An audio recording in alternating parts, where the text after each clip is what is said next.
How to turn off Facebook video autoplay. Hey everyone, welcome back to the channel.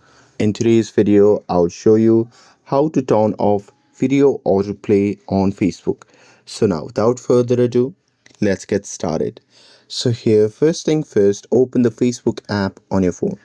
And now here, once you're inside the app, just tap on the three dash icon shown in the top left corner of the screen.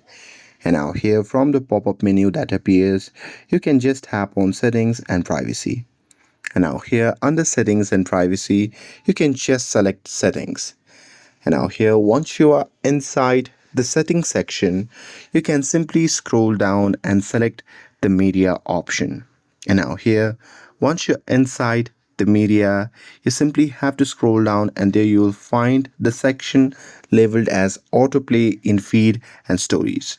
So here, to turn off autoplay video option on Facebook, you just have to select never.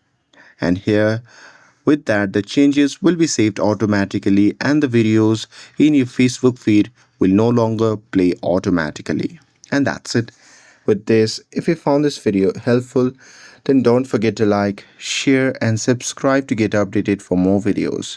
Thanks for watching and I'll see you in the next video.